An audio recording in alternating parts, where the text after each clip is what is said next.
Friends, welcome to Pro Talent and I am Nitin Parmar. My dear students, IPMAT 2024 का QA/MCQ का ये पहला question है. Wonderful question. ठीक है, बहुत ज़्यादा रीजनिंग चाहिए तो जल्दी से कर पाएंगे. ठीक है, रीजनिंग कैसे अप्लाई होती है देखते हैं.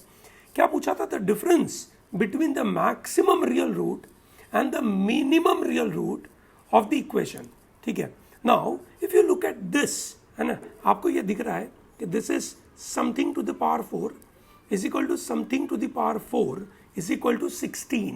ठीक है, now how do I get something to the power 4 is equal to 16? ठीक है, so I know that it may be 2 to the power 4 and this is 0 to the power 4, or this is 0 to the power 4 and this is 2 to the power 4.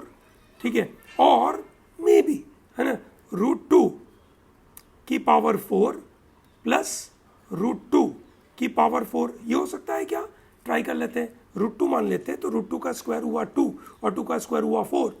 This will not work. ठीक है, so this is the only possibility what we are able to understand. समझ आया सबको, है ना? आप समझ सकते हैं कि individually the value will be इधर 2, है ना. एक वैल्यू 2 है और एक वैल्यू 0 है.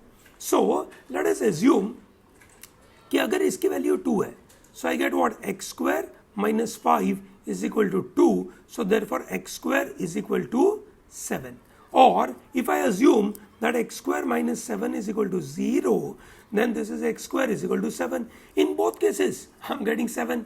ठीक है, now that is wonderful stuff. So that means, what is the value of x? X is equal to plus or minus √7. X is equal to plus or minus √7. Now that's another important clue. ठीक है, अब ये पूछे कि what is a maximum real root and what is a minimum real root. ठीक है, अब आप देखिए, maximum real root will be positive, minimum real root will be negative. ठीक है, so I assume that maximum real root is √7, minimum real root would be minus √7.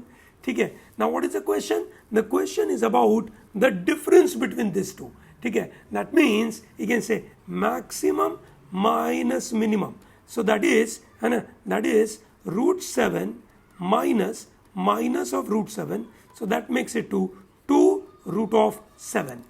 Easy है, काफ़ी easy था, कोई बड़ी प्रॉब्लम नहीं थी. अगर आप इसको अगर अलग अलग तरीके से देखते कि okay this is a perfect square, ठीक है, आप इसको एक्सपांड करने की कोशिश करते और इस तरीके से सॉल्व करते, तो मुझे लगता है कि it will be time consuming. ठीक है ना. Whenever you are given, you can say मतलब even power of some number, ठीक है, you can simply start putting such kind of numbers. I think this is pretty comfortable. चलिए, बहुत अच्छी बात है. ठीक है, आपके मन में कोई क्वेरी हो कमेंट बॉक्स में डालिए. I will be more than happy to respond to all your queries. Okay, thank you and you can say all the best.